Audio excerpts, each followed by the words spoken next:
This is Tony Stark's Mark 50 Arc Reactor from Infinity War and Endgame, of course.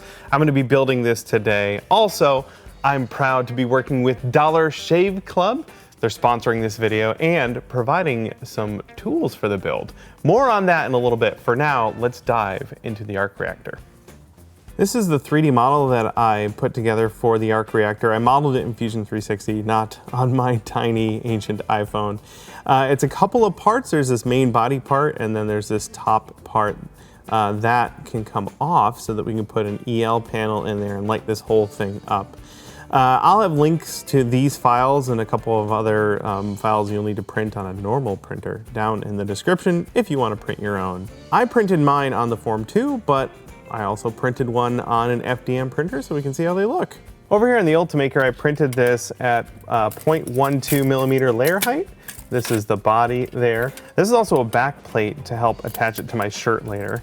These are both printed in ABS, but you could print it in whatever your favorite filament is, and it turned out pretty great.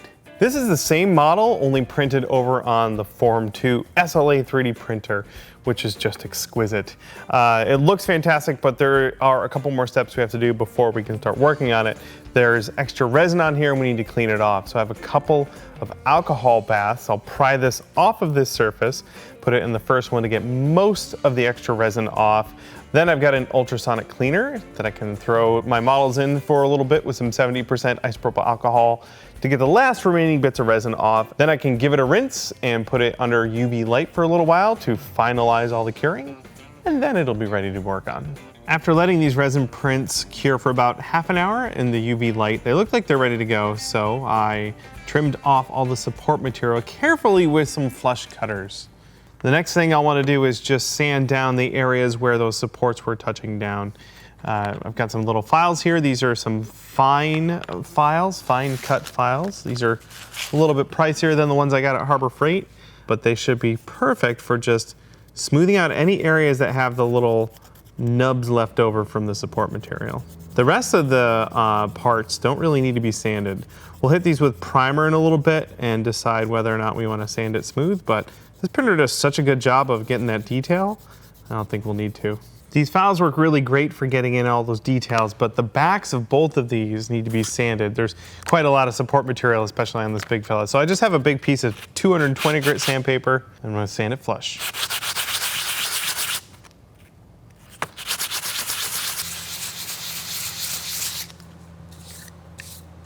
Last thing I'm doing after filing is using some 400 grit sandpaper to clean off what's left of the supports from the back here. Of course, I wanted to do an Arc Reactor, and since Endgame just came out, I went with the Mark 50, but there are so many cool Arc Reactors. I think one of my favorites has to be the one at the end of Iron Man 2. I did just watch Iron Man 2, so it's kind of fresh in my head, but I really like that design of the Arc Reactor, but I bet you've got your own favorite Arc Reactor from the MCU version of Iron Man. If you have a favorite version, like if you want the classic one, proof that Tony Stark has a heart, I understand. Let me know in the comments what your favorite Arc Reactor is.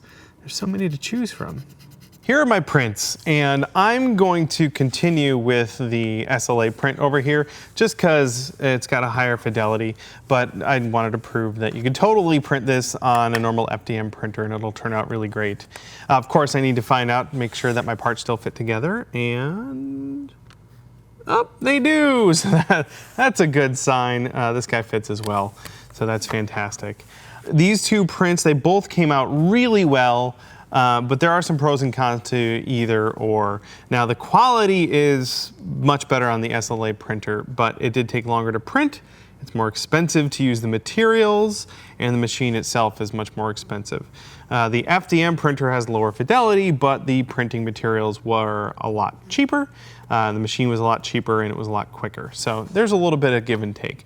But right now, I'd like to save myself the time of having to sand, so I'm gonna use the SLA print. Also, I think Tony Stark would probably use this printer as well. Of course, the Arc Reactor lights up in the middle, and to keep the profile of this nice and thin, I'm going with an EL panel. Not as bright as an LED, but it's crazy thin, and it lights up It also makes a really high-pitched hum, but we're gonna move this battery pack to be down on my belt, and then this will be up on my chest. The next thing I need to do is cut this shape so that it will fit in here. This is a piece of transparency, and I've printed a couple of different things on here, and these are included in the download. This will eventually make its way onto the final prop, and I will cut that out. But this is a pattern I've designed to cut out a template from this piece of plastic to apply it to our EL panel so I know where to cut it. This could be printed on normal, this part anyway could be printed on normal paper, but I figured I might as well throw these both on the same piece of transparency. Don't need that. Now I can line that up. I'm gonna trace it on the back just in case I goof up, which is always a consideration. So the outline of the rectangles on my pattern there, I can line that up. Actually, kind of handy, I printed that on a transparency. You know what? I need to bump this down a little bit. The EL doesn't go all the way to that edge up there. There we go. Yeah, that should do it. Now, even though I'm cutting through this EL panel, it should still light up just fine. I guess we'll know in a couple minutes. Now this EL panel is laminated. I want to make sure I don't remove any of that.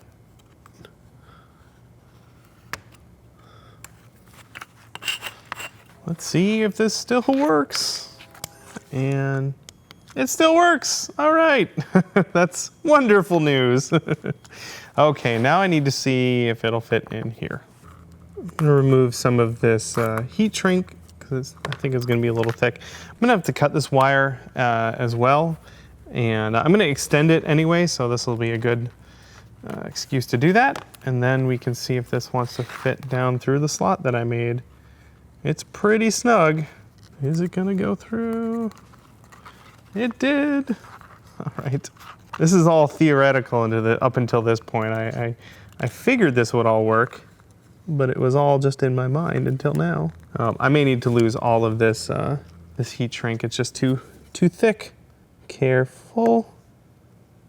This is definitely a good place for me to totally wreck this thing. Okay.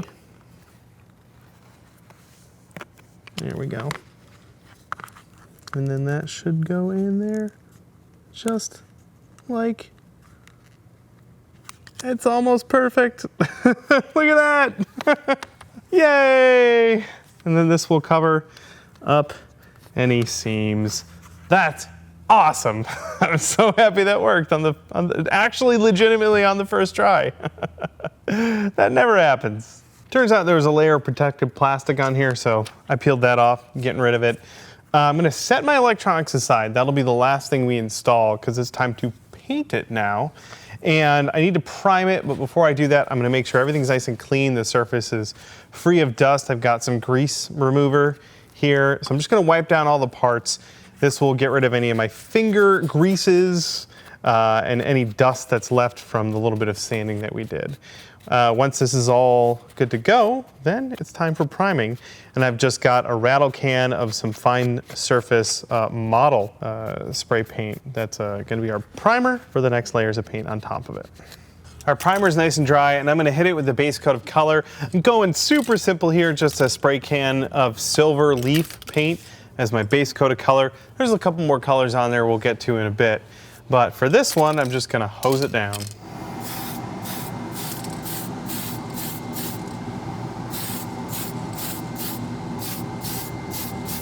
I'm super happy with how that paint turned out. I just have to let that dry. And while it's drying, I have another very important part to work on. I need that iconic Tony Stark facial hair, of course, and I couldn't do it without today's sponsor, Dollar Shave Club. Got my shave butter here, ready to go. Everyone's got their morning routines. I bet Tony Stark does every day. He's got to keep that mustache looking super duper sharp. It smells like gin.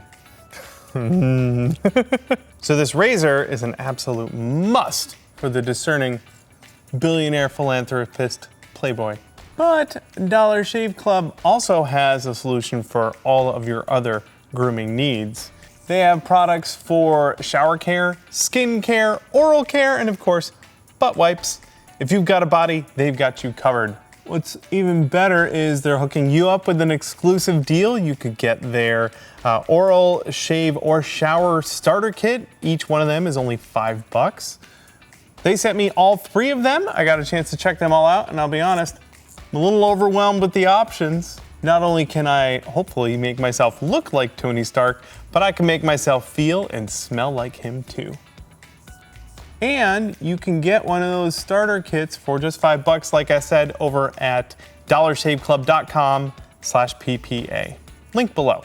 I am super digging this shaving starting kit. Obviously, it seems to be working very well on my Tony Stark beard. It comes with a facial scrub to get started, a shave butter, which I'm using right now, and then a post-shave dew, which I'll do in a little bit. This is easily the most my face has ever been pampered, and what's better is I got all of this delivered straight to my door.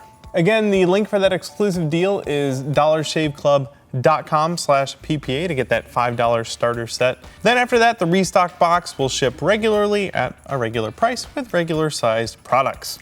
A huge thank you to Dollar Shave Club for helping make this video possible, and thank you for supporting our sponsors and making us look good. All right, I think I got this pretty well done. It's time to get back to our paint job. Our silver is pretty much dry, and there are a couple of tiny spots of gold, so I'm just gonna hand brush those on. Nothing fancy here, I've just got some Tamiya gold, and I'm just brushing over the spots that need to be gold. Our gold is brushed on and mostly dry. I hit it with a hairdryer to help it out a little bit. Now this is meant to be pretty clean when it's all done, but I still want to do a wash on this to get some darker paints down and all this wonderful detail.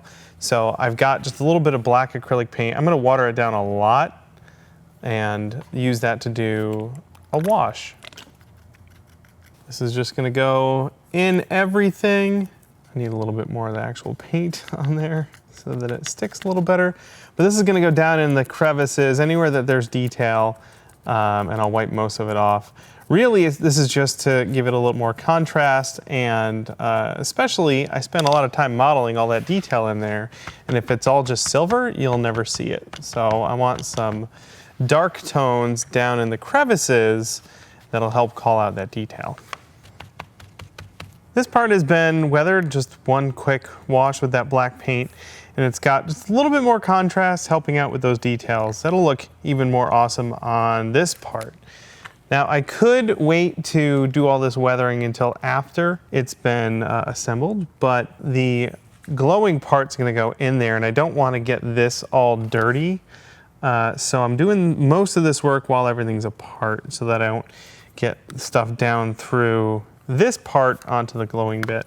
And all the references I could find, that part looks very clean, so that's what I'm going for. But the rest of this is gonna look really awesome with just a little bit of contrast, just a little hit, little. Yeah, look at all the detail down in there. I spent all that time modeling it, and now we can see it really well too. Very exciting. Here's what the piece looks like all nice and clean without that wash. And here it is with that wash. A little bit weathered, it looks a little dirty, which is fine by me, and it's got that nice contrast there. All that hard work showing up. Letting that paint dry, and while I have the opportunity, I'm gonna cut out this piece. This is gonna go over our EL panel. This is something I just designed in Inkscape, and I printed it on a piece of acetate. This is transparency paper that you can get at any office supply store. I just printed it on my laser printer, and the texture on there is gray, which prints at like half tone, so it should be kind of transparent. There we go, very slight texture to it, and that'll go over that part there. Hopefully this will all fit in here. Let's give it a shot. Actually, let's test this first. That's good, that fits perfect, cool. All right, now I'll jam the wires in there. Very good. So that'll go in like so, all the way in. Excellent. And then this will go over it, providing that nice texture. And this will go over that. Actually looks really cool. Just jam the wires in there to test it. We'll extend that later. But now, the moment of truth. It works! I mean, of course it works. Why wouldn't it work? And that looks really cool. I'm pretty happy with how the printed texture on that acetate looks. It's nice and shiny. Awesome. Okay, I guess it's time to put everything together for reals now. This calls for a party. It calls for a much more excited party than that. Everything seems to fit together perfectly. The light still works. Now I guess I can permanently glue it all together. I want to make sure there isn't any dust in here. I'm gluing it together permanently so I won't be able to clean it later. So I just got a microfiber cloth to wipe everything down. I can wipe down the top of it now. Get all the dust out of there. As much as I can anyway. And then I just need to make sure that the printed part is all lined up correctly because there's two different textures there and it looks pretty good right there. So this can come out. Oh, I can put a little glue down in a couple of spots. Just gonna put some in the corners. Maybe partway down there. There we go. No turning back. That is where that is going to be. And I'll just hold it.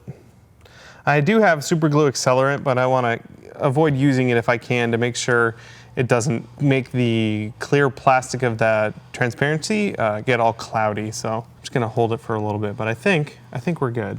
Now that that part is installed, I'm just gonna do one more quick wash around the seam in between the two pieces I just joined.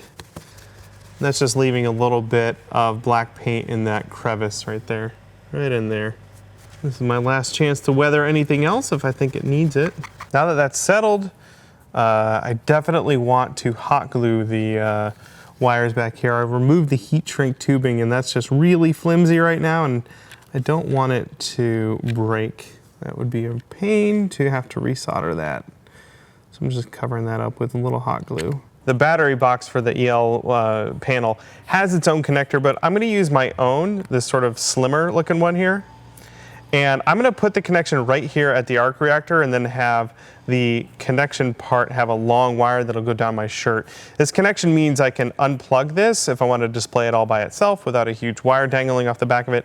Also, I should be able to feed this in through a hole in my shirt if I want to wear this on the outside of my shirt. So I'm just gonna snip these and put the connector on here.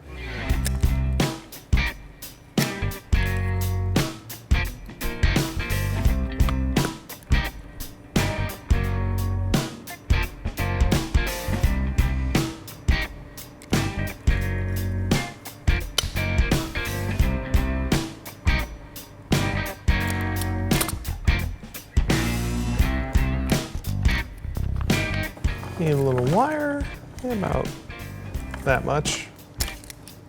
To keep our wires all tidy, I'm just gonna twist them up using my hand drill, just like this.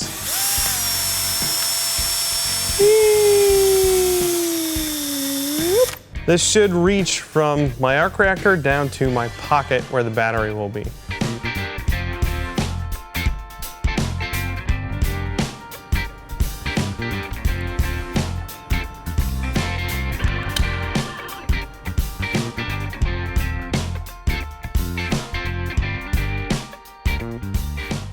This is the last connection here to connect the battery all the way to our arc reactor. And this little fella here, the thing that runs the EL panel, puts out some juice. The exposed ends there, I turned this on and it gave me a little bit of a tingly zap. So I would be careful with these guys right there. One last piece of heat shrink to cover all of that connection up and our wiring should be all done. Let's make sure it all still works. The battery's back in, and hey, it still works. So this will now reach from my chest down to my pocket. There is one more thing to do.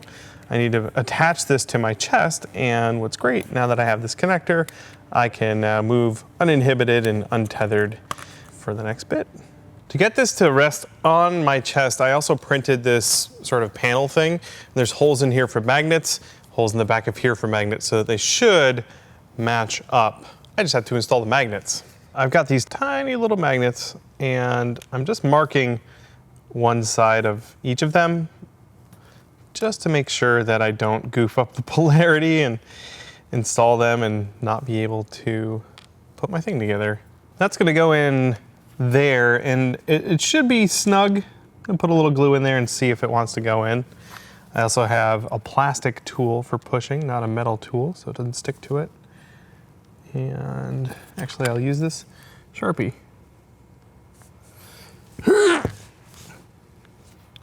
Perfect. I mean, of course it went perfectly. Let's do the rest of them. As I'm finishing up here, I want to thank our sponsor again, Dollar Shave Club. They made this video possible, so we can't thank them enough. And if you want to hop in on their deal, you can head to dollarshaveclub.com/PPA. Of course, I got to thank the members of our Extra Credit Club for their support over the years. If you want to get in on some of that action, we have a link down below. You can join currently on Patreon and right here on YouTube through the membership. And if you jump in, you get access to a bunch of bonus content. So thank you so much. Okay, now that I've made this mark, I know that on this side it needs to be the other way. That is a little snug. It's actually okay if it's protruding a little bit. It'll still work. And finally, if you haven't already, you'll want to subscribe. We do these prop and costume making videos all the time. We have a lot of fun making them. And if you want to make sure you don't miss one, you can subscribe and hit the bell. There goes the last one. Excellent. So this should just snap right over. Actually, I think it's gonna have to go under that wire, but that's okay. Now we can install this on our shirt. You could wear this in a number of ways. To get the power through the shirt, I will have to cut a hole in it. So I have an undershirt, and then I can wear another shirt on top of that if I want. Or just whatever shirt you're gonna wear this with, be okay with cutting a little hole in it. So I'm gonna line this up in the center of this handsome gentleman's chest. Make a little mark right there for where to cut a tiny slot. Quick little hole there. Very good. And now the idea is this goes under the shirt and this gets fed through it. So I should be able to get my power through there, run this under, snap on the magnets, and it'll hang out wherever I position it. Then I can plug in the power. Here we go, my power is up there. That should aim down this shirt like that, ready to power up. I'm super pleased with how that turned out. That's really fun. This is a great thing to add to a costume, or I will probably make this like a display piece to have on a shelf somewhere. Thank you again so much for watching, and I'll catch you in the next build.